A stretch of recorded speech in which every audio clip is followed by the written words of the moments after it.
Hello, everyone. I want to welcome you to this online webinar that Canterbury-Bankstown City Council are co-hosting with Regional Development Australia. My name's Mike Thomas, and I'm the Manager for Business Investment and Engagement with Canterbury-Bankstown City Council. Before I give you a little bit more about, I guess, the Council and what we're planning, I'd like to begin by acknowledging the traditional owners of the land upon which we meet, and wherever you may be or they may be, and pay my respects to their elders past, present, and emerging. So I said my title is Manager of Business Investment and Engagement. I actually look after three different teams within the council. So the first one is economic development. The second one is major events, and the third one is community engagement. And I'm quite excited to be at Canterbury-Bankstown City Council because there's a lot happening.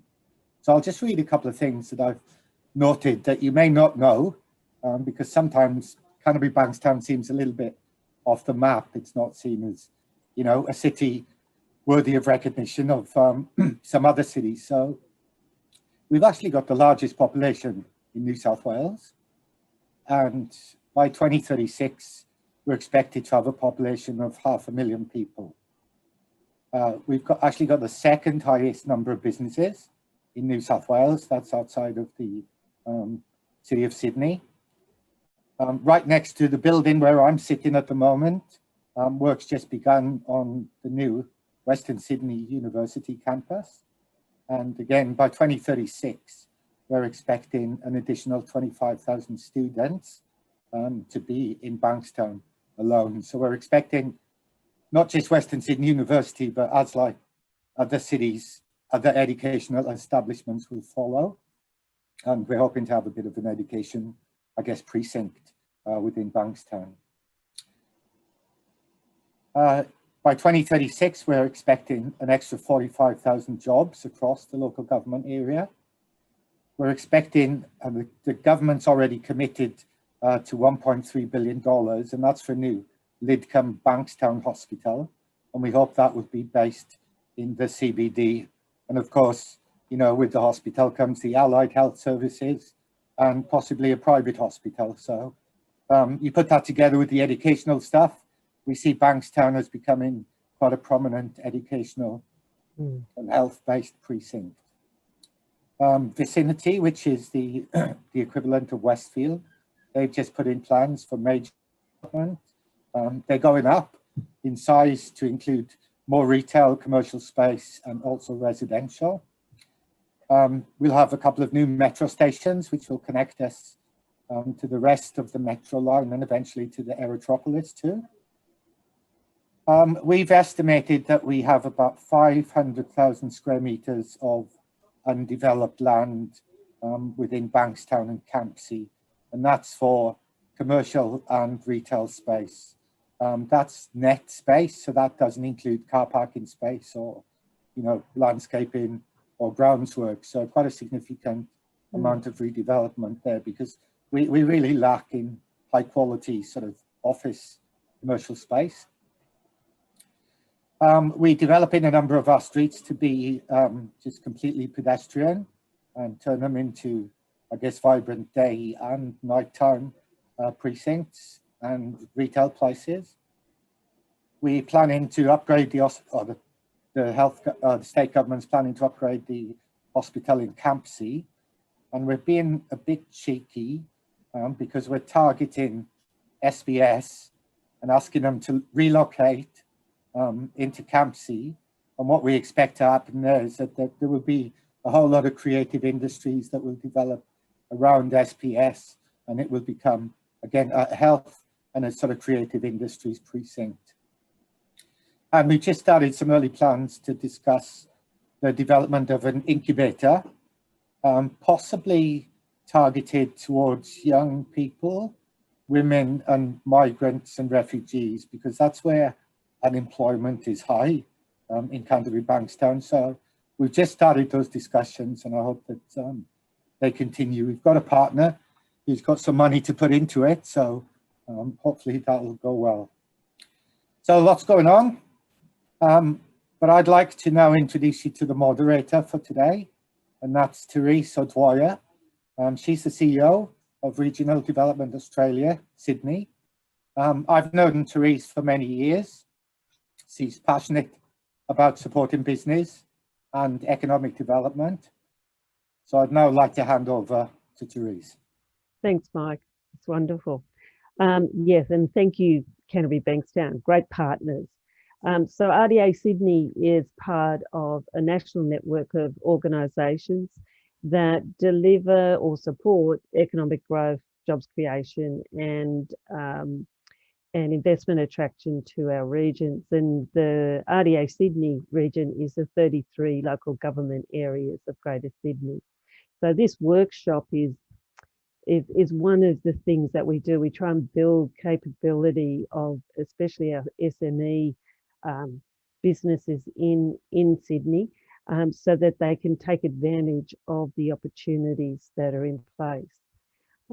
We have a good lineup today, and I do want to encourage you to actually ask questions in the Q&A facility at the bottom of your Zoom screen. We do have some top speakers, and I'm just wondering if we've got a few. I'm just checking if Dianne is here yet, Julie.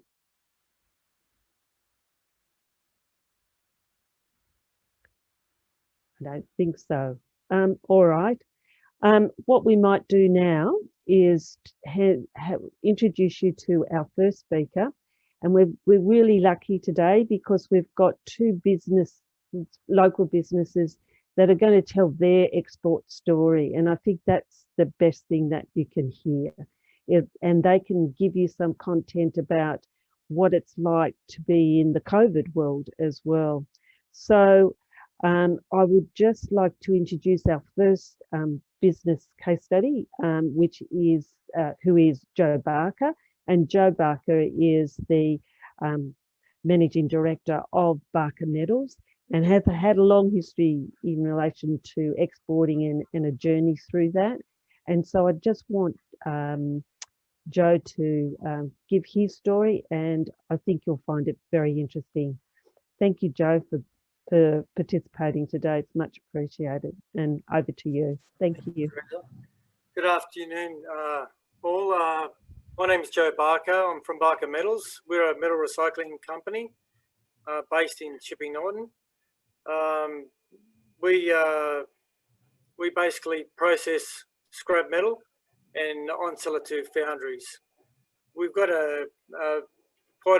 we've gained quite a good reputation in giving a quality product, which is helps overall in selling our product. Today I'd like to tell you a little bit about how we got into the export market. When we first started, we basically were supplying only small local foundries. Smaller local foundries only can take up to probably 10 to 20 tons of scrap metal per week, which is about 40 to 50 tons a month, which is not a great deal. But when we first started, that was a big deal for us. We eventually managed to get our foot into a company called Tyco Water, which we gained a lot of their preference because of our quality.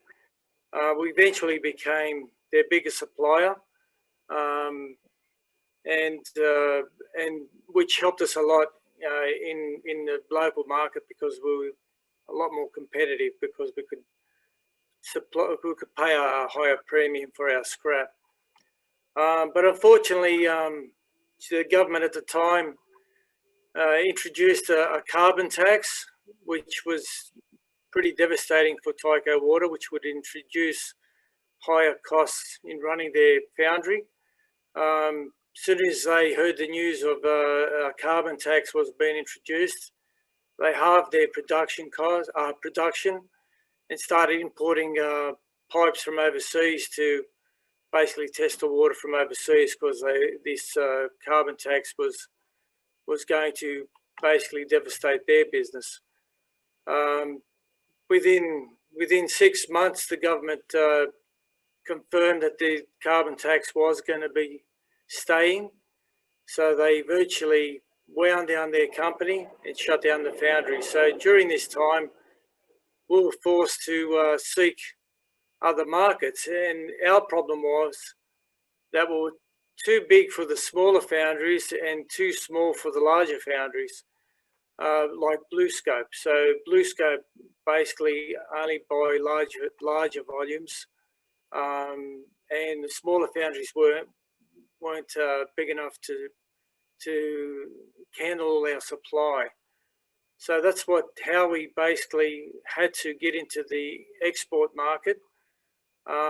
During this time, we were proactive. We went out and bought basically a pedestal crane and container tilters to help us be able to do the logistics of supplying the overseas market, because previously we only had to load semi-trailers, which we didn't need the extra equipment to do so. So we got prepared for it, got into the overseas market. It was a little bit of a backslide for us, because we went from being very competitive in the local market, because obviously there's no higher transport costs involved in transporting goods locally rather than overseas. So that was a bit of a deterrent. And the other deterrent was no one knew us overseas, and we had to prove our quality once again. And that was very hard to gauge. I mean, we knew other local suppliers that were supplying overseas whose quality was quite bad in comparison to ours, and they weren't being paid any less than what we were, and we couldn't understand. Well, basically we were questioning ourselves on quality. Why are we supplying such a good quality when others aren't? But we stuck to our guns and then kept on supplying as we normally would. And you really haven't got a gauge on how they're thinking overseas. But when the GFC hit, that's when we really knew what our product was preferred, because what happened is that we were continuing to get orders where the others weren't, and that was purely a quality based. I mean, obviously the price is lower during that time, but we still got sales, and then we knew that we were on the right track. And so we understood the need to be able to supply a fair product for your customer.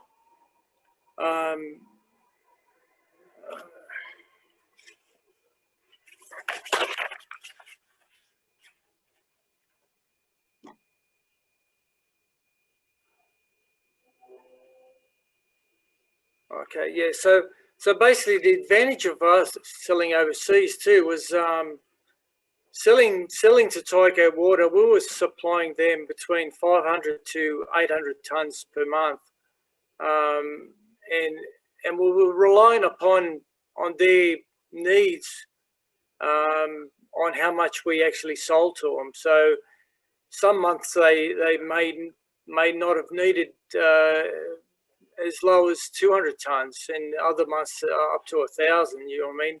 So it was a little bit harder selling to locally for that reason. But whereas when you're selling to basically a global market, the amount is as much as you can supply.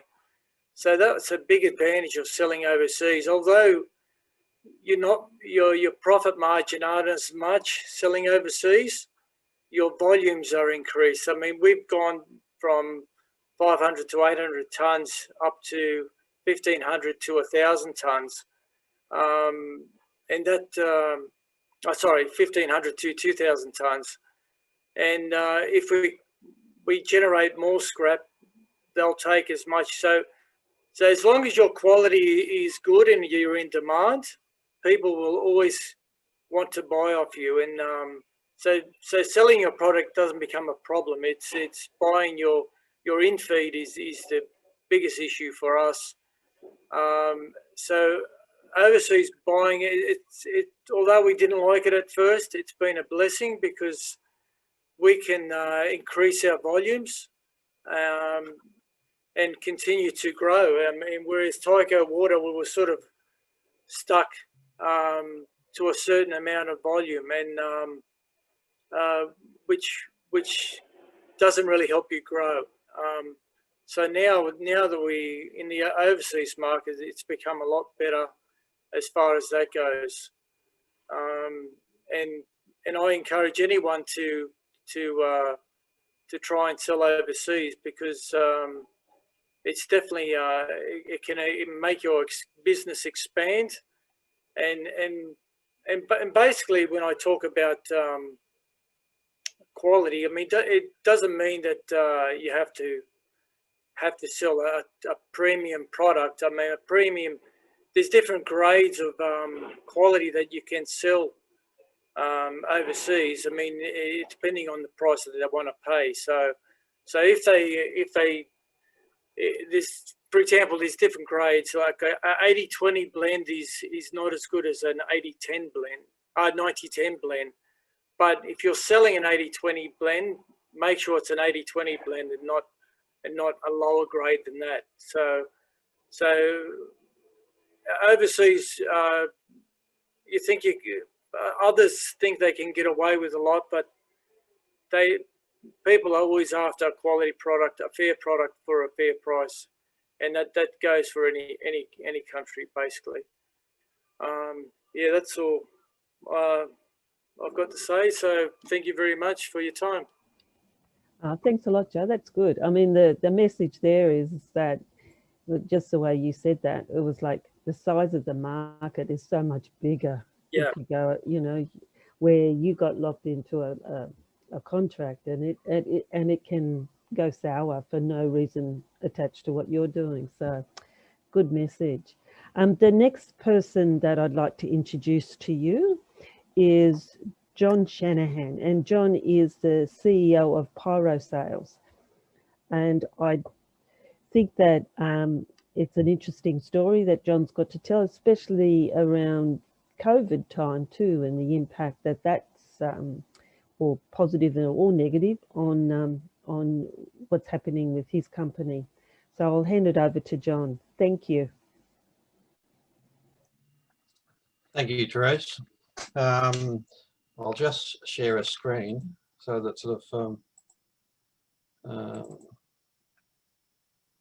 and it's a very basic screen, so it gives a little bit of an explanation and sort of an accompaniment to what I've got to present. So let we start that so we've got the normal thing. So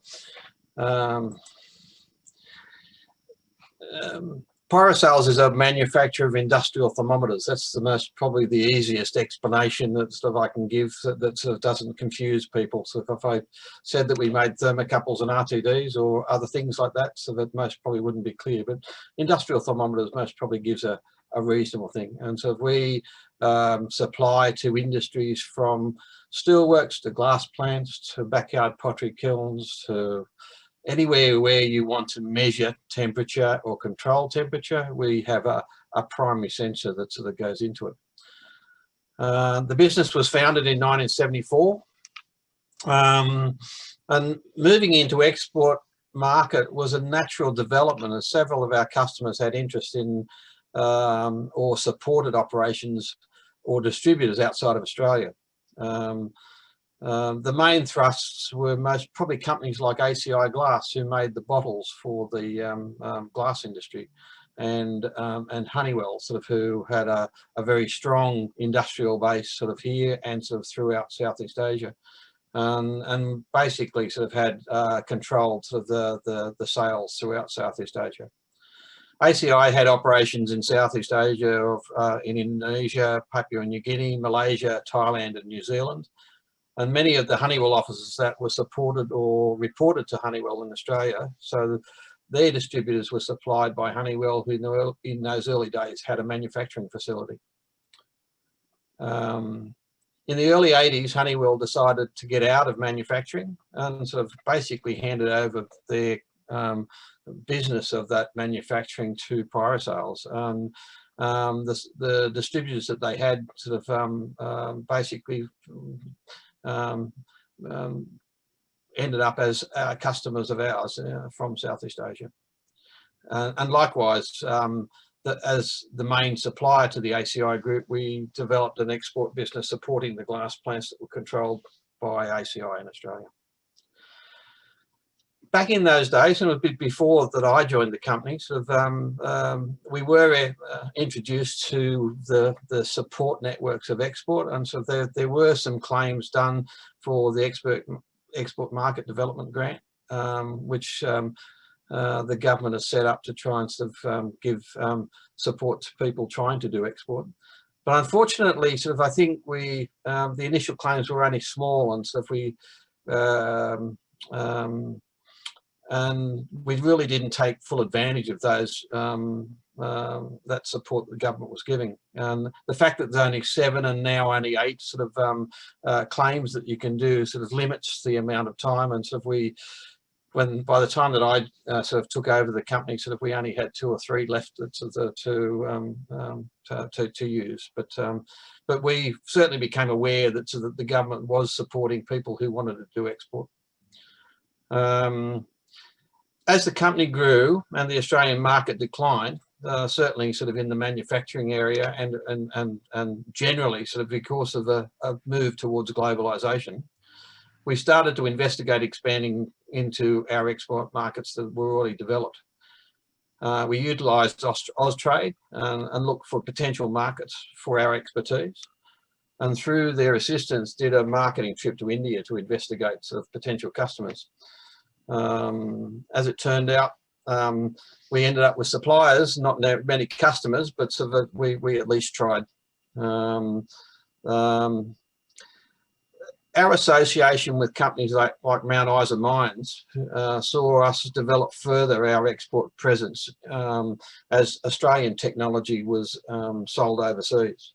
Pyrosales products were integral with this export technology, so we were able to branch out further into the export markets on the back of that association.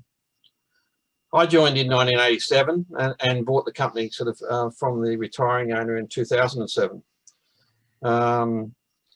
Having been involved with the business for 20 years and sort of in the management for over 15 years, I knew if I was to grow the business, the only viable sort of area was considering that there was a decline in the Australian sort of manufacturing area, was to explore and develop sort of further our export markets.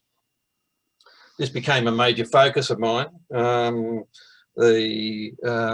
to the USA, to South America, New Zealand, Philippines, Taiwan, Malaysia, you name it. I tried to go there and sort of promote our products and our expertise, especially in the copper and the glass industry.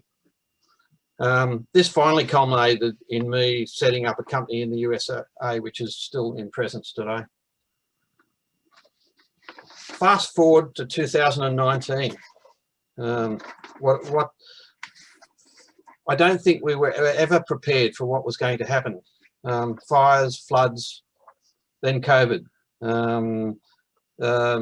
We turned the corner into the first half of this year with strong sales into China and increased work in the glass industry. So we started 2020 with a lot of confidence.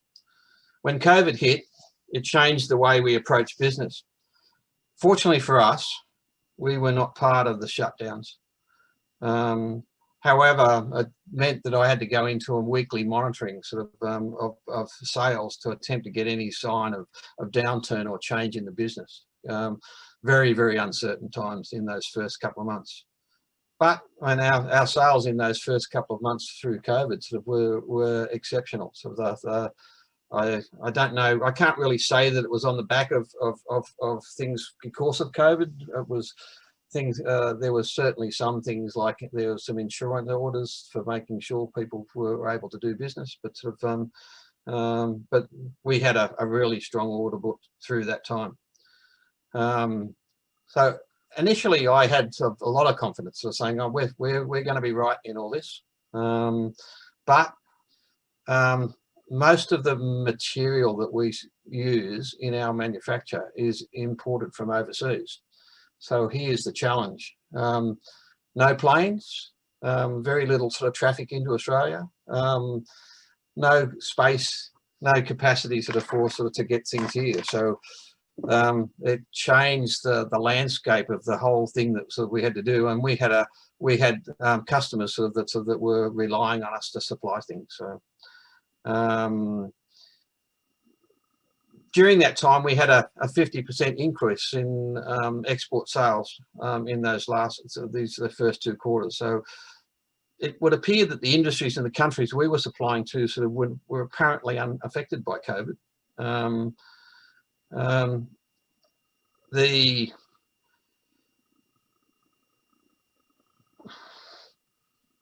So our challenge was to navigate around the lack of aircraft coming into Australia and or flying out. Our turnaround time in supply is quite small when we're doing manufacturing. So we rely on imported components being air freighted into Australia. And also from an export point of view, most of our products are exported by air freight.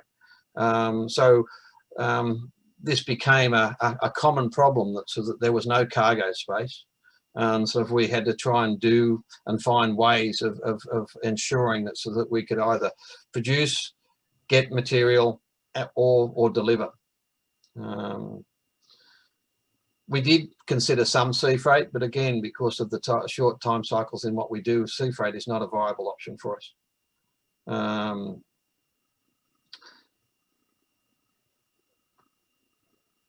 This pandemic has created a new and more critical urgency as supply chains have been broken down. And I think sort of for businesses sort of throughout Australia, so that is one of the major effects that we're coming to grips with, sort of that's being able to get supply of materials, and we've seen that in the medical industry as well.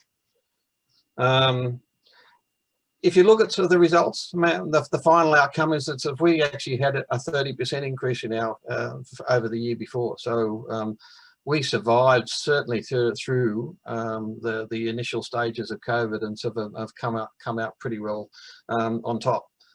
But I think the time in the spotlight can be quite short-lived.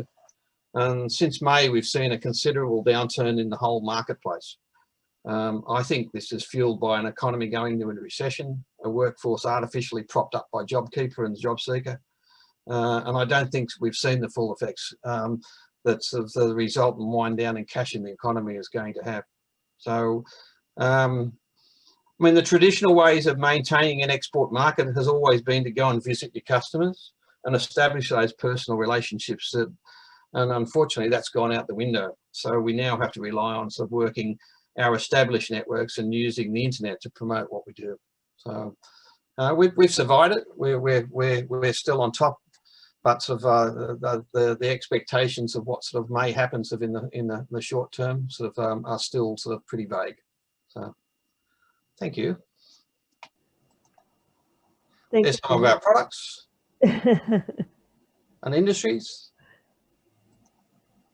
and our export markets. And thank you. Well done. Thank you very much, John. And it's good to kind of get an insight into, you know, that message about, you know, shoring up local supplies if you can, you know, because there's going to be gaps in these situations. I'm going to hand over now to Dianne Tipping, who is the chair of the Export Council of Australia, and is also the managing director of Kwon International Proprietary Limited. Dianne brings a long history of experience with her in exporting. Thank you. No, you do, definitely. And I think you're the best person to talk about really, you know, the state of exporting, given that we've had these great speakers talking about what's happened to them. And I think your insights will be really worthwhile. Thank you. Thank you, Therese. I'll just share my screen. Just before I do, I thank you for your comment about long history, and John and Joe will remember, we've also already talked about this off screen, but we both go back, or three of us go back a long way in the export history of their companies. John and I have known each other since he's been part of Pyrosales, I think. So, and Joe way back in those days, I don't even remember the date anymore, but been very much a part of both of your export journeys at some stage. So it's lovely to see you. Thank you for being on this presentation today. I'm just going to share my screen. Okay.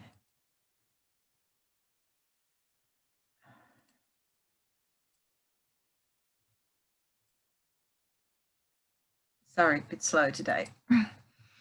Okay.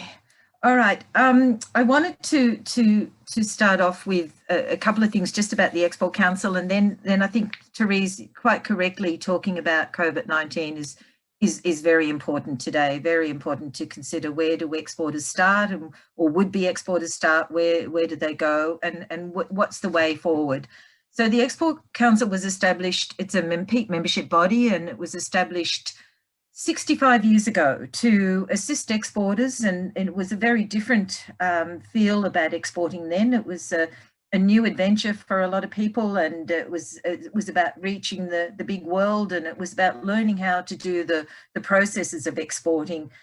We've changed a great deal at the Export Council, and trade has changed a great deal in those 65 years. It's very much a part of the world of policy and advocacy these days, and very much a lot of the things we do in trade are governed by policy and advocacy. So the Export Council achieves our goal of trying to build the development of Australia's resources via the promotion of Australian industry in overseas markets by looking at business skills, business capacity, market research, helping to break down barriers and building global networks, and involving and informing Australian trade businesses on trade policy.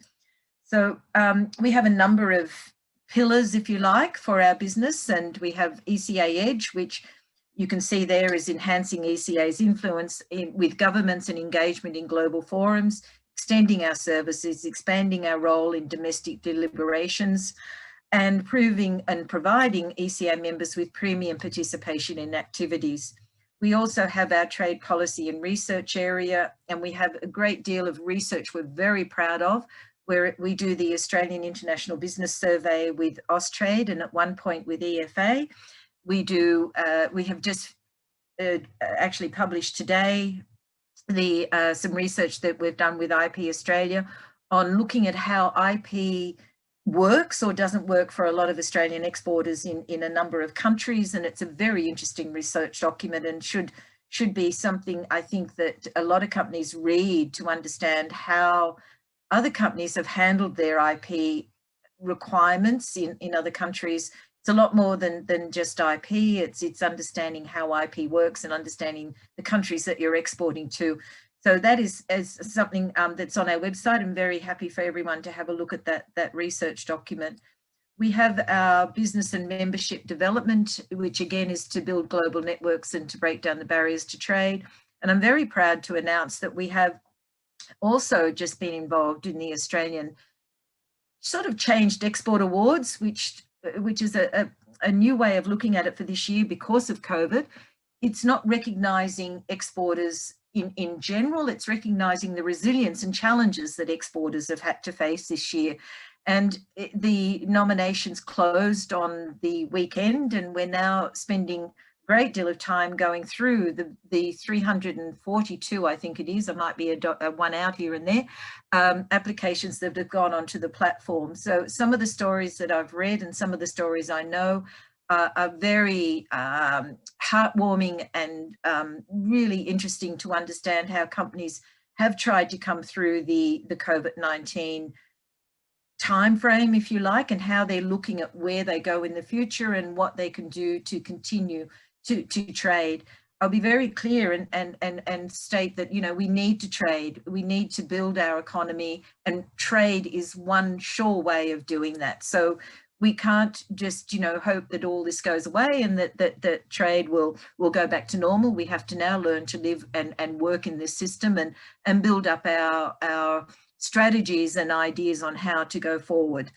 So we also have our skills development at the UCA. We do a lot of different skills development, and I will just move on now to why export. So regardless of COVID, we have the opportunity through export to tap into a global customer base of more than 7 billion, actually 7.6 billion versus 25 and a bit more than 25 million in Australia.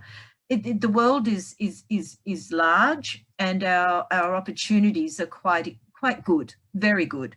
We have premium price opportunities. Australia's reputation is very high, no matter what. It's very, very high, and it's not just about our wonderful commodities or agricultural products. Our manufactured products, our service is very high standard.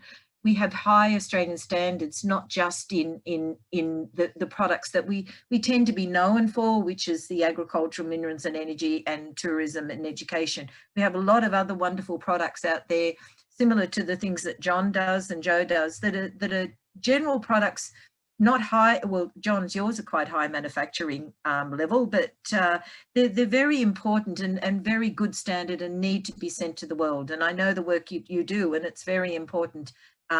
In a lot of businesses like glass plants around the world that need those products, and you're very much at the top of the list of the manufacturing of those products.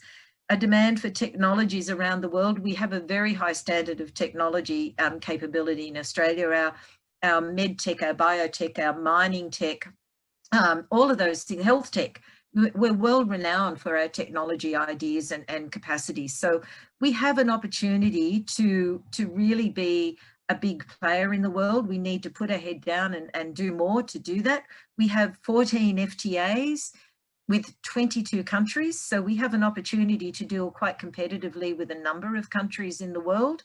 And our economies of scale in production are quite strong. So we have really good reason why we should export. At the end of the day, I always come back to a story that I like telling about someone that did win an export award many years ago, and the reasoning for exporting, you would think, would be all of those wonderful things that I just talked about. But the bottom line was that they exported because it made them money. And that's what we need to do. We need to build up our resources. We need to build up the economy in Australia to make sure we get through all of the difficulties that we're going through at the moment. To export is not just as simple as I make it sound, and not just as wonderful as I make it sound. It's important, and it's something we should all look at if we have the capacity to export. But we need to understand if we have the capacity to export. We need to understand where our product sits in the world. If our product will sell internationally, how who would buy our product? Where would it be used? What are the issues in going to particular countries? Does one country have a barrier that would restrict our product going into that country? Do other countries have that same barrier? What is the research that we need to do to understand where we sit in the marketplace with our particular product? So a business plan, and there's a lot of things that need to go into this business plan, but is essential for all businesses within Australia. Any business in the world should have a business plan. But really, if you want to export, you need to expand on that and make it an export business plan. You need to have an extension to that as an export business plan. So understanding research, understanding where to get information, and there's some great organisations out there that help you with this. Austrade, the Australian government has departments that can provide research. There are organisations that do research as well that obviously are a paying organisation, but research with Google, any sort of research is important to understand what will happen with your product, where you can sell to, what is the, your market awareness, your market advantages in going into a particular market, or your product range, and will your product sell in a particular market? Do you need to refine it or define it in a different way? You need to get someone to look at your business plan, your export business plan. Once you've done it, you should write it yourself, but obtain feedback on it. Prepare an outline of key points before you start writing that plan. So what are your financial projections? I mean, it costs money to start exporting. And I think the two gentlemen involved today as our case studies would be the first to say that exporting costs money as well. It needs to have some money put into being an exporter to start with. You need to have your marketing plan. You need to travel, as John said. You need to do things that require you, you know, in COVID now, to do lots of meetings and business meetings online and join into lots of virtual webinars and marketplaces. You need to be aware that exporting is not just something that falls on you know, into our plate. We need to have a plan. We need to prepare an outline. We need to have financial projections. We need to test those financial projections. We need to have a summary of our plan and make sure that we look at everything that needs to be covered to be an exporter. So some of the smaller digging down things is a business overview of domestically. You need to have a value and an offer, and I always call it a, you know, what is your value opportunity? What have you got that your unique value proposition that will make your product stand out amongst anyone else's? Now, I'll probably ask John in a minute when I finish my short discussion on, so getting you prepared, John, what is your value proposition? What makes your product better than anyone else's, or why would someone buy that product? What is the offer? What is your target market? What are your market entry strategies? The financial resources that go with those strategies? How are you going to get paid? No use having a deal overseas and doing all this hard work and not ensuring that you work in a system that gets you paid. Do you need some resources to help you get into the export market, some financial resources, where to go for that?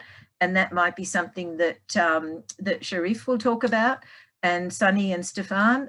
So the staff you need to make it all work. You can't do it all yourself, most likely. The product, service and export readiness, how ready is your product to export?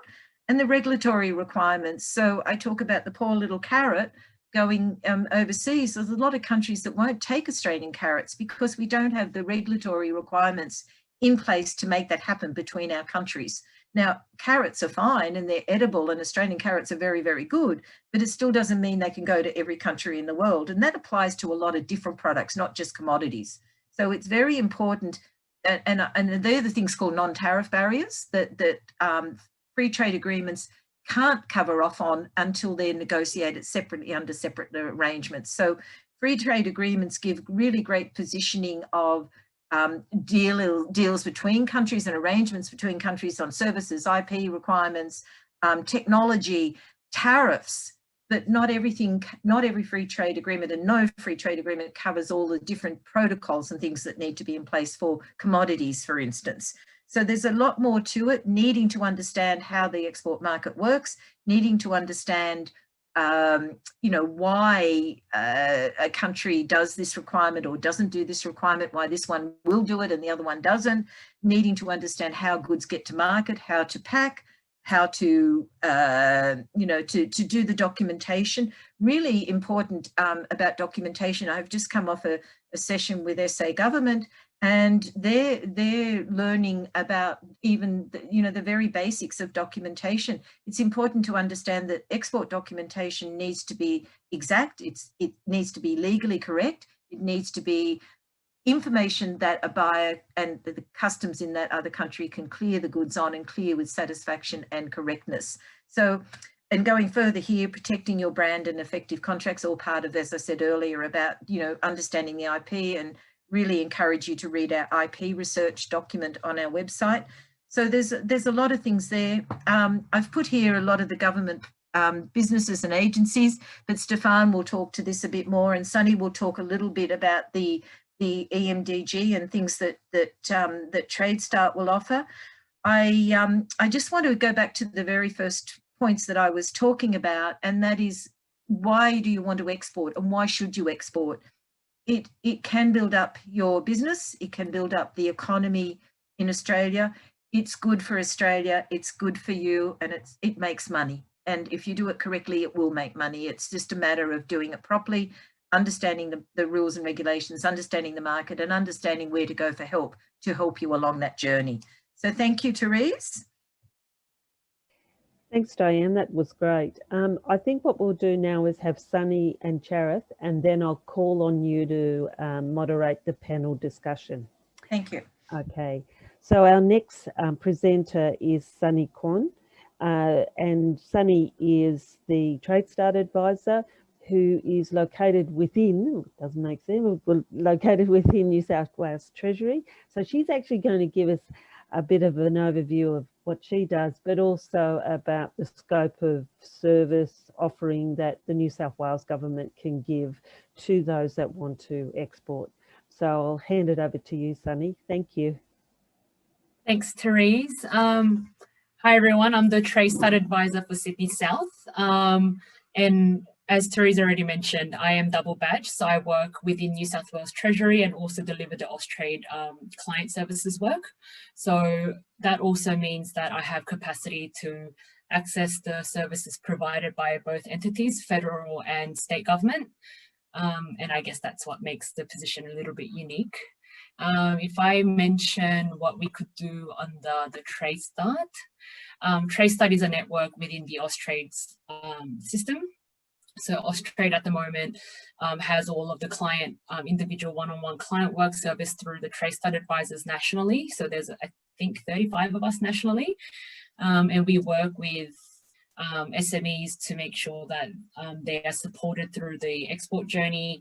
If they are looking to access new markets, if there's any market research or any onshore support that we could do through some of our Austrade offices, we are obviously delivering that service.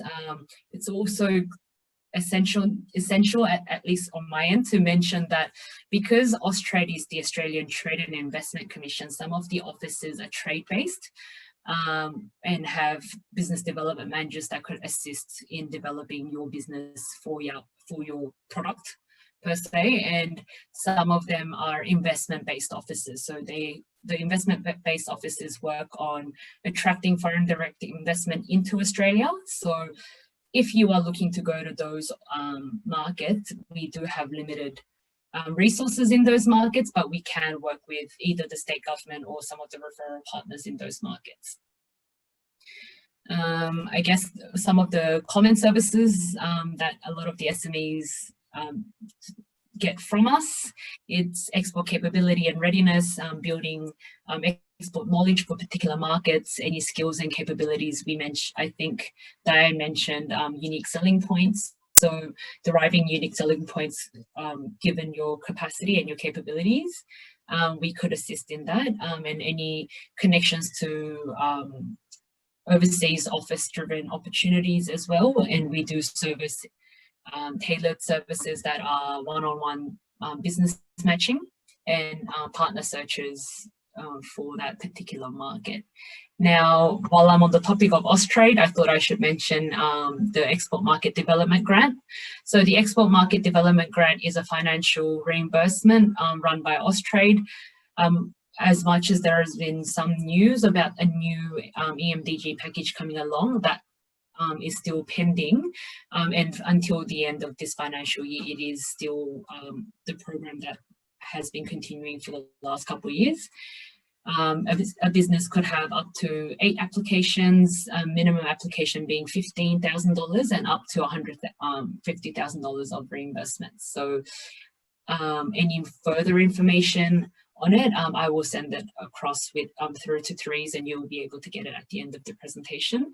Typical expenses that you could get would be overseas representation, any marketing consultants overseas, market visits. Obviously, you know, thanks to COVID, there's no market visits at the moment. But if you were to do trade shows and market visits, that the expenses related to that could be potentially included and eligible in the EMDG claim. Samples, any promotional material will also be included. And on the New South Wales Trade and Investment end, the New South Wales Trade and Investment offices have overseas offices as well. And they also, depending on the market, they would have trade and investment capacity. So for example, our Korea and Japan offices for the New South Wales government is an investment focused office. Our UAE and UK offices at the moment have both trade and investment capacity. So if you were a client, let's say looking to export to the UK, then the discussion would be that we would refer you to the New South Wales capability instead, because they do have a trade-based support at the moment. Yeah, and the state government also does, because Austrade works with export-ready clients, state government also does a lot of seminars and export capability building workshops to make sure that you are better ready and more export-ready to access some of the Austrade services and start looking into accessing your first export market. And there would be events and other trade shows and missions that are driven by the state government as well. And recently there has been the Going Global program. The EOIs for that have closed, but just to give an example of what that program looks like, that was initially a 12-month intensive skills building program, doing everything from Export 101 seminars and training to advanced exporting training, market briefing to particular markets, and biomatching and roundtables. And in terms of programs that are still pending or due to be released, we have the e-commerce program.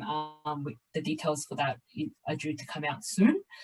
The other financial support that the state government is offering at the moment is the Export Assistance Program, which is a reimbursement up to $10,000 of your expenses. So we have been discussing with Austrade to make sure that you could use both the Export Assistance Program and EMDG. So if you have expenses for this financial year or last financial year that you wanted to claim, you could make that claim through New South Wales government for that $10,000 dollar for dollar matching, and then do the rest of the expenses through EMDG.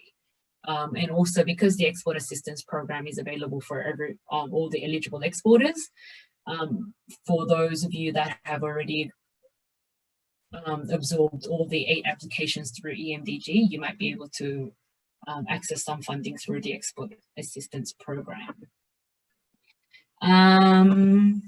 That's about it for me. There are obviously other components like the Australian Trusted Trader and TradeX that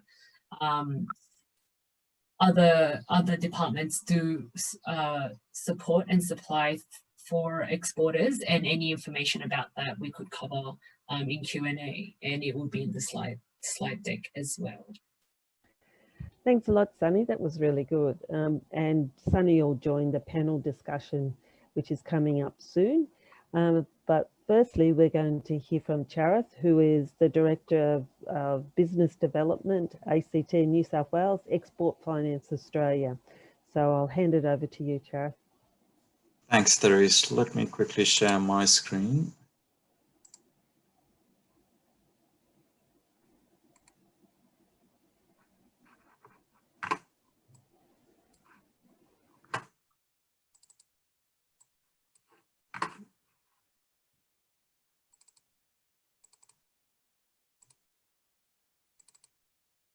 Can you see this? Let me just check. Yes. So you can see the screen? Yes. Okay, great. Thank you. Good afternoon, everyone. Charith, Amarasinghe, Director of Business Development, and thank you to the RDA team and Canterbury-Bankstown Council for organizing and having us involved.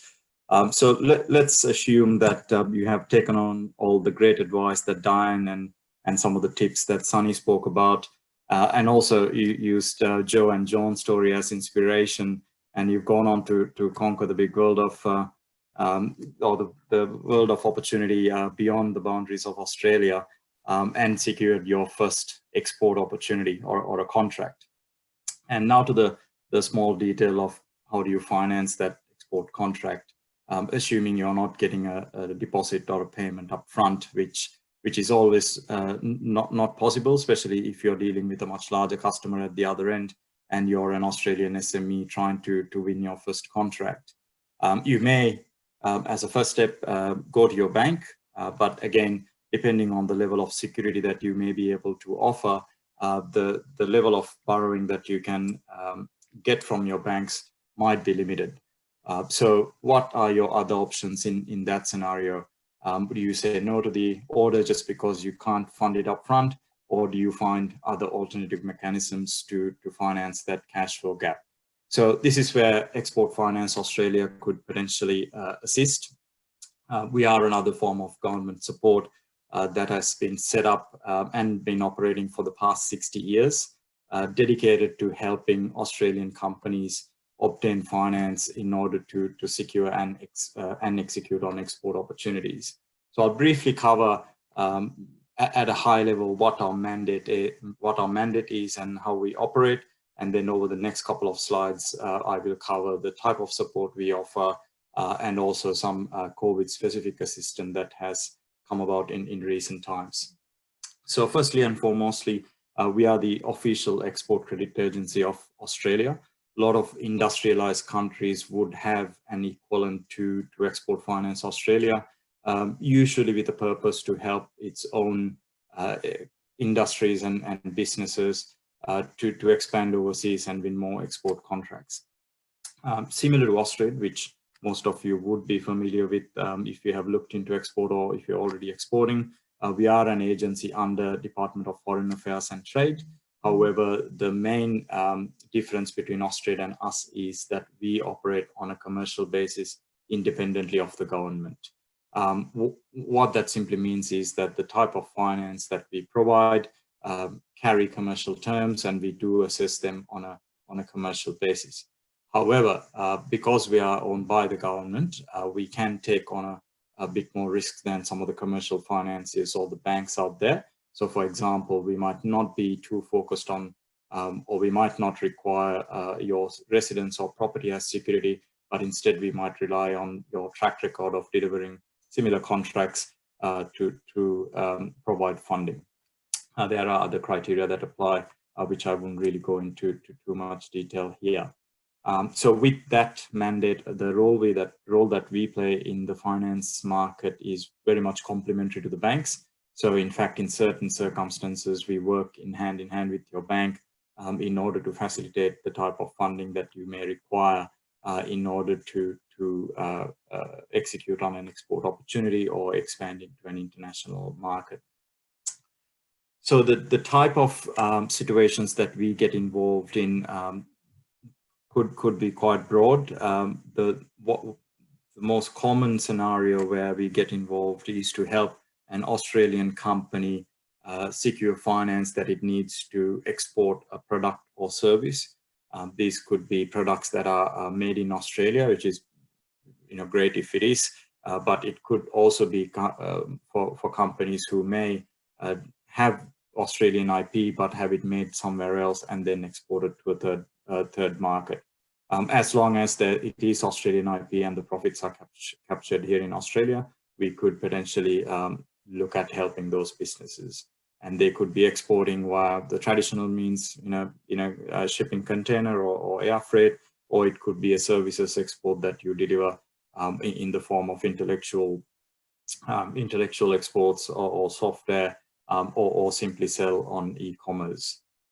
We can also extend our support to the export supply chain as well. So these are companies who may not be exporting a product directly themselves, but also but provide a product or service to another company, which then uses that product or service to ultimately export a product.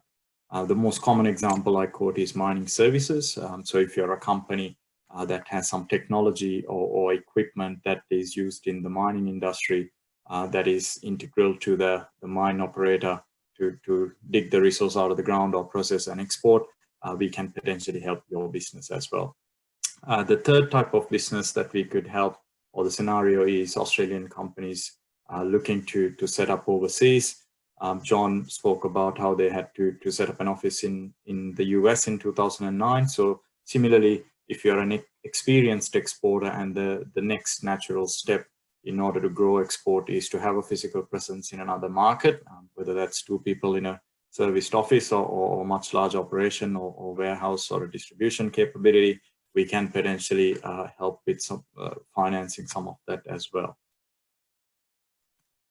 Moving on, so in terms of the type of finance we provide, unlike a big bank, we don't have the whole suite of finance products such as bank accounts or foreign exchange. Our funding is very much limited to a specific export opportunity or a series of export opportunities. Our bread and butter, as I call it, is short-term working capital. So this is if you do have an export contract or a purchase order, but you only get paid, say, 60 days after you deliver the goods or soon after you deliver the goods, but you still have to fund 3 or 6 months before that point in terms of sourcing raw materials, producing it, and shipping. That's the typical short-term cash flow gap that we tend to bridge. We can also provide more medium to longer term funding. So this is where, for example, if you're growing export to a certain market or a customer overseas, and on the back of that, you need to invest in your factory, whether that's increasing capacity or increase more space or buy a new machine, as long as that is on the back of export demand and you can grow exports on the back of that, we can potentially support transactions of that nature as well. Outside of providing actual funding, we can also provide bank guarantees or bonds in certain industries. Depending on the type of work you do, your customers may ask for advance payment bonds or performance bonds or warranty bonds. We can potentially help with those guarantees as well. Just very quickly, for more COVID specific assistance, back in March, the government provided additional $500 million to us to lend to businesses that have been impacted by COVID. So these are companies who may not have met our commercial lending criteria because of the impact of COVID. Think of tourism, for example, where if you've suddenly gone from generating lots of revenue to very limited revenue on the back of border closures, we wouldn't generally meet those. They wouldn't really meet our commercial criteria. So we can now look at some of those businesses as well. It is still a loan, and we still assess it based on can the business recover following COVID and repay that loan back. But it is another pool of funds that we can potentially use. And there are other criteria that apply, which we can get into later if there's time. Finally, we help quite a broad range of businesses. That's the best part about working at Export Finance. I come across businesses that I didn't think existed or exported out of Australia every day. So as you can see on the current slide, it ranges from manufacturing, defense to environmental solutions, skincare products, wine, software, and the list goes on. And the type of support is quite bespoke depending on the export opportunity that they have. So I will stop there and happy to take any questions later. Or our website is quite useful if you want to drill into more details. Thanks, Therese. Thank you, Charith. That was really good. What I might do now is ask Dianne to moderate a discussion, and I'll also ask the panelists to put their videos on so we can see people, and obviously microphones as well. So I'll hand it over to Dianne and to start the discussion off. Thank you, Therese. I was going to start with Joe. Are you there? You're mute. Your button is still muted. Hi, Joe. Hi.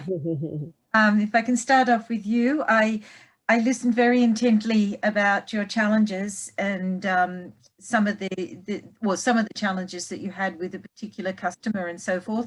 What do you do? How do you go to look for new customers? It's a very unique product that you have. How do you look for new customers? And I suppose the second part to that question is, how are you going to do that now with COVID? How are you? Did you travel a lot? How did you do that? Yeah, I'm pretty lucky in that aspect because obviously the commodities that I process is in high demand overseas. Initially through dealers, and still today through dealers, basically. I'm probably the lazy man exporter, you could say. I put up my product in a tender process. So any dealer's able to bid on my product.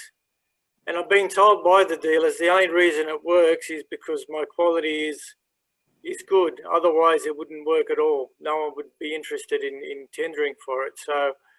So I'm sort of happy to hear that. And I sort of get a lot of occasions where foundries come and have a look at my yard and have a look at my product, just to have a look at the product that they've been told about so much. So it pays to do the right thing, and it's worked for us. And to be honest, I don't have nowhere near as much challenges as a refined product like John's selling. Mine's basically a basic commodity. The only thing that I do different to other scrapyards is I make sure the product is a good, clean product. I don't put no rubbish in it. I don't try and gain advantage from my product over the buyer, and it works because the dealers know when they buy my product that they're not going to have any claims, they're not going to have any trouble, and for me it works well. Okay, all right, thanks, Joe. Can I ask you another question? Do you sell a lot of your product to China at all, or? That's up to the dealer, because the way I work it is I sell the product FAS. Okay. And so that makes it equal across the board. So if someone's selling to China, for example, and I don't do the exporting, I don't do the shipping. So it saves me finding out a shipping rate. Say, for example, if one dealer is selling to China, one dealer is selling to Indonesia, and another is selling to India, I don't have to worry about trying to match up which is a better deal out of the three. So, and I always sell in Australian dollars because I don't like the gamble of the dollar change. I like to know what I'm selling, what I'm getting for my product, and because I'm buying in Australian dollars, so I want to know what that relates to what I'm buying, what I'm going to offer my clients. So, I mean, they don't seem to mind. I mean, obviously they're obviously forward buying the dollar, the Australian dollar. I've been told that I'm crazy because I could make extra money hedging, working on the American dollar versus the Australian dollar, but I still like to know what I'm getting. I like to sleep at night, so okay. I'm very still making money. That's the main thing. Making money. That's it. Yes. The only reason I asked about China is because on the 1st of January, a lot of scrap materials are being banned into China, and that was the only reason I asked that. I know a lot of dealers aren't selling into China, and it hasn't been like that for a long time now. Ever since the new sword policy's been announced, they've been steering clear of China. I mean, although China's come off the pace a lot too, they're not wanting to buy a lot of scrap. It is becoming illegal as of the 1st of January 2021. So, but although other countries are sort of taking the same stance, Indonesia is becoming harder to sell into. They're demanding higher. I mean, in a way, we sort of caught amongst it because our quality is quite good, and our quality is the quality that they're chasing. But they've put a blanket rule across the board, which does affect us because obviously we get caught up in it too. I mean, the last two sales that I know have gone to Indonesia, and we've had, so for example, this month they've sold into Indonesia, and we only just started selling our product last week, which should have been sold. It should have been started moving at the beginning of the month, just to try and accommodate their new rules. okay. And I think as it goes on, every country is going to be implementing similar rules to China, because I mean, no one wants to be importing rubbish. So in a way, they've made it hard for everyone, but you sort of can understand what they're on about, because for years and years and years, China have been importing a lot of other people's waste, and I guess they're sick and tired of doing that. So okay, thank you, Joe. John, I'm going to ask you a similar question if I can. I know we have talked over the last 6 months a lot about your raw component, your raw materials and components, and the difficulty with the global supply chain, and that has a lot to do with the freighting as well by air.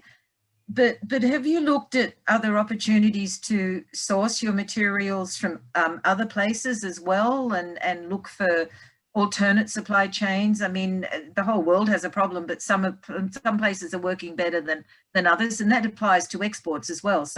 Obviously your exports are still going strong, you mentioned that earlier, but your global supply chain can cause you a problem if you don't watch that, can't it? Well, actually, that's most probably very, very to the mark, because if you went through in the early stages of COVID, sort of we had Italy and India shut down, and they're two countries that supply sort of quite a bit of our raw material, and we physically couldn't get stuff out of there. So I mean, so we basically had to look for alternates. Ours is a little bit difficult. The type of materials are not. That's not made everywhere. It's they're only fairly sort of limited sources in a lot of cases. So you don't have a lot of opportunity. But we certainly had to do that. We're different from Joe. We tend to sort of sell anything overseas in US dollars, because most of the stuff we buy is in US dollars. So we're hedging the fact that if the exchange rate changes, it doesn't sort of have any major effect on sort of what we do, and so we can sort of maintain our costing structure sort of reasonably well. The only effect is on our value add. So that if we've got a high sort of material content in there, so that's in to out, and so we don't, it doesn't really affect us too much. So we get asked over the years, we've been asked, what happens with exchange rate, and so I could never really answer that, because it's sort of in a lot of cases sort of if this exchange rate goes up, it makes it cheaper for us to buy materials. If it goes down, it's cheaper for us to sell it. So it's sort of either way we sort of win one way or the other, and it doesn't have a major effect. But certainly there is a requirement to look, but so there's limited opportunity with the type of things that we're looking for. Thank you. So John, just on and as because we know each other, and I know some of your work and what you do, but you do travel a lot for your business. Would you actually say, and it's probably just a generalized question, would you actually say export has been a benefit to the company? Oh, most definitely. I mean, when I took over the company in 2007, we had the situation where a lot of manufacturing in Australia was being decimated by sort of globalization. So, so the industries that we have traditionally sort of been involved with, were gone, or going, or sort of, were disappearing. I mean, you can only look at the car industry, the white goods industry, or you can name any sorts of industries that's where we had at present. So we had to look at sort of if I wanted to expand the business or even sort of maintain the business, we had to sort of find other markets, and sort of so we looked at sort of our expertise, and sort of and our expertise is in demand sort of in a lot of places overseas. So it was a natural place to try and go looking for it. Fortunately, we were doing it at the time. I mean, we had our we'd stepped out into the water and sort of and moved on to dry land overseas. So I mean, so we had that opportunity of being known. It's a small market in our industry. So I mean, so your reputation goes before you. So and that can be global as well. So we just work on the fact that we're working in pretty sort of difficult areas of measurement, so that require sort of sometimes sort of innovative solutions. So we've hopefully there's evidence that we've sort of done well in that. Thank you. So Sunny, just with your client base, are there a lot of exporters that are still having that global supply chain issue from, or would be exporters that you talk to, exporters that you are talking to, or through Austrade that have that supply chain issue still? It's still very relevant in this terrible time we're going through. Yes, so we are still having people, you know, with issues with global supply chains, and for the first time, I think ever, Austrade allowed us to work with imports as well, just to make sure that our clients can secure some imports of their raw materials. So, you know, we were going through a lot of that. A lot of that, as much as, you know, time does solve things, has stabilized, but we are still faced with, you know, clients that are having issues with freight, things getting delayed, you know, and other manufacturing issues associated to that. Yeah. I mean, it didn't help a few weeks ago to have disruption on the east coast of Australia with all the ports. An awful lot of additional problems, but thank you, Sunny. If your clients are also having, you know, continued problems, I imagine it's right across the board from what we're hearing anyway, but the global supply chain, I mean, I'll come to Stefan in a moment, because are we able to now look at maybe trying to do a lot more in Australia as manufacturing and to try and solve the problem? But Charith, your clients have got problems in that area as well? Yeah, thanks, Dianne. Yes, certainly there's a strong focus, even following the recent announcements by the government around the manufacturing. There's a very strong interest wherever there's manufacturing involved in Australia to a great extent of our clients. Or even, in fact, if they're doing that overseas, there is a strong focus on looking at what can be brought back or what can be done elsewhere. I think it has been a testing, or one of the better words is testing time.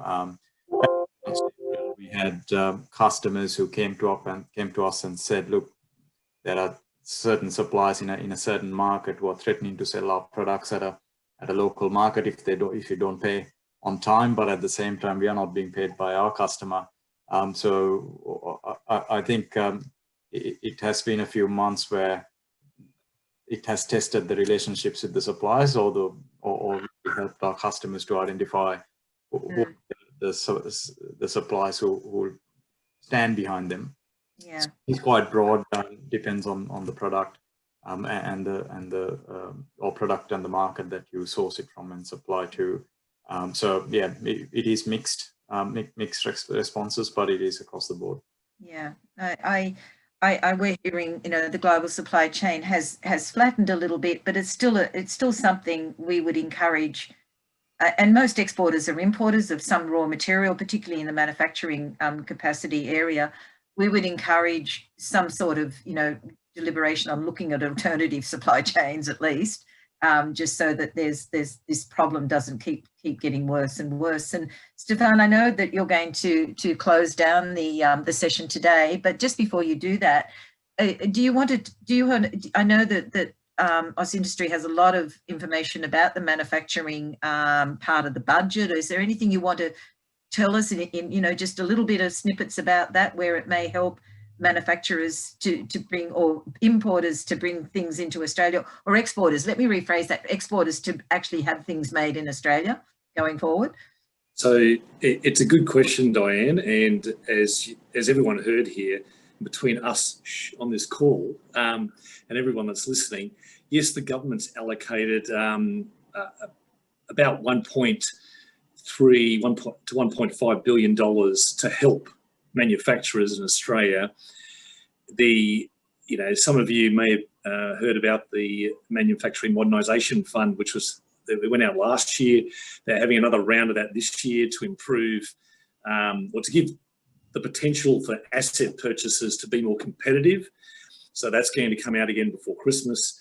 Then on top of that, they've allocated money for, specifically, what we've all spoken about here, is to improve supply chains and manage again, both the demand and the demand side, as well as the supply side, to improve that and really get Australian manufacturers to recognise that it's all about working together here and developing deeper relationships as well. And now it's fine throwing money at this, but we've seen through the Advanced Manufacturing Growth Centre that there's a lot of businesses that are working in isolation. Now, you're an exception, John, so are you, Joe.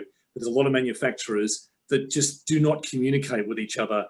And the hardest challenge I find looking after Western Sydney for Oz Industry is getting access and communicating what is available, not just from government, but also from each other. And in that bigger piece, the bigger strategy, which is part of your question, the 1.3 billion, they're working on a roadmap right now and how to help certain sectors. I won't go into a lot of detail here, that all benefit from manufacturing to try and improve on our sovereign capability, but not try and necessarily benefit everyone. They've tried to pick a few areas that we believe will mitigate risk. They're all areas that benefit from manufacturing, from food to medtech to mining to space to defence. So they all interrelate. It's all part of the big pie to try and reinvigorate. And I'll say a bit more once we close off as well in that space. I want to compliment what John said that, as well. And this is the positive aspect, is that a lot of the manufacturers I've spoken to and through our network, the Entrepreneurs Program, is that largely they're doing okay, right? And I don't know whether that's by accident or whether they've managed their inventories well, they've managed their order books well, and some have even improved, like you have, John. So and one of the things that we've heard is that they're having trouble because they're trying to get more staff. And that, as John alluded to, is a function of the support that government's done across the board uniformly for staffing, which means that existing manufacturers and new staff, because they're ramping up again, that they're having trouble scaling up and getting good people, right? So that's still a challenge. That hasn't gone away. If anything, this situation has actually made it a bit more challenging for them. And we know the reasons for that, and we won't labour on it. But the other piece that John said, which I liked, was, the export success, and I'll mention this here again now, is about developing relationships and building trust. The one thing I've heard from very large exporters that they don't need government support per se, but they often say to me, Stefan, the reason why buyers overseas come to us is because they trust us, right? And we often complain about the regulatory environments and the rules and the standards we have to meet. But largely, the reason why they want to pick up the phone to John or to Joe or to any of those food manufacturers is because they love the fact that we have a real adherence to standards. And that regulatory environment, as much as we often complain, we need to flip that and actually make it part of our value proposition when we export consistently. Don't shy away from it. Don't try and compete on price. It's a hiding to nowhere, which Dianne alluded to. All right, but I'll continue on a little bit after this, Dianne. Thank you. Thank you, Stefan. I think we will have to finish now anyway, but to go to your point, that's what I was probably trying to say at the very beginning of my little speech. We have high standards in Australia and, we have to work to them, but that's what gives us a really great position in the world marketplace, our standards, our level of capacity and our level, and I think trust is a great word. That was a really good word, Stefan, there, that people trust Australian products and services, and we need to continue to build on that. It's no use trying to be the cheapest in the world. We can't do that. We can't survive by being the cheapest in the world. We have to sell our products at the reasonable price that we expect, and we have to do that with offering all the other things that go with that, and that's service, trust, capacity, standards, good quality, all of those things.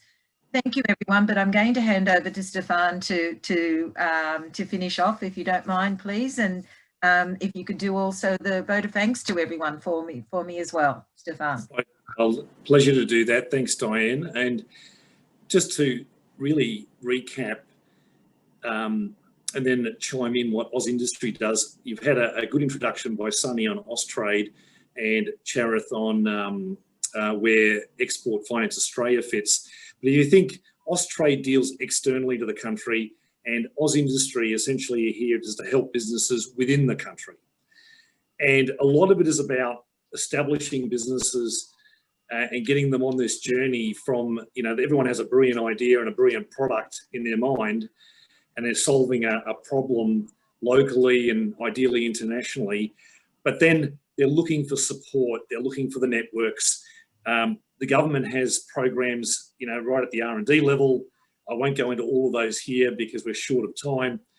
And then they also help even commercialising new products and getting them into the market and giving large sums of money for new innovations.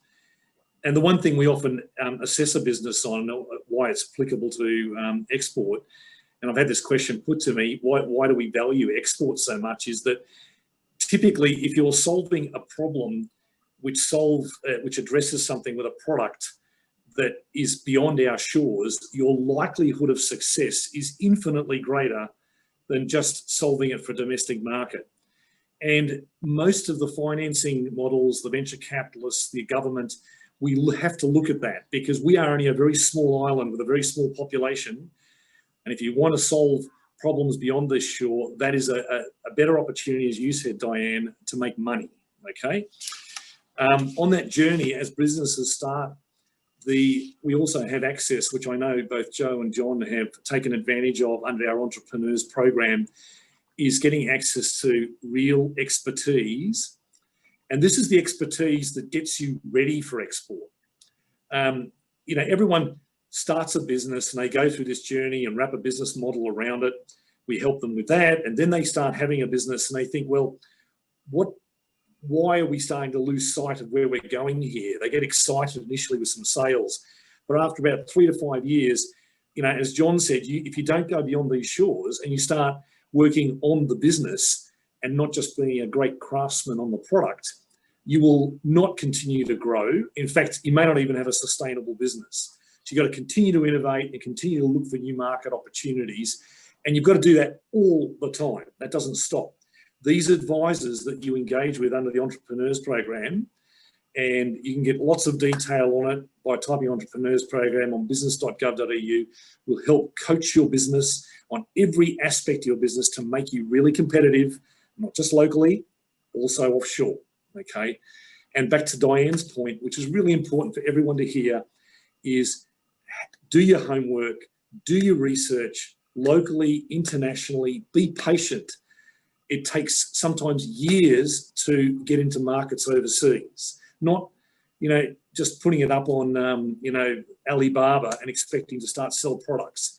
It doesn't work that way. It takes a lot of homework and a lot of effort, and I can't emphasize that enough. So please do that. Leverage all the expertise you have here. And I wanted to thank everyone on this particular call, starting off with Therese for setting this up, Julie for establishing the whole network here, Mike, Thomas from Bankstown Council for helping pull this together. Originally, we were going to have this face-to-face back in April, but it's taken us this long to set up a web call. Thank you to Sunny, Charith, and particular thanks to John and Joe taking your time out of your business and sharing your experiences. That's what really excites people. I get excited by that. I've dealt with a lot of businesses. I've been in business myself, so I know taking this time out and sharing the story is what really inspires people. And Dianne, your time and your expertise, absolutely invaluable. Big thank you to you. And thank you everyone for being on this particular call. We will send out some material and links after this. And if you need any further information, reach out to any one of us and we're happy to help you.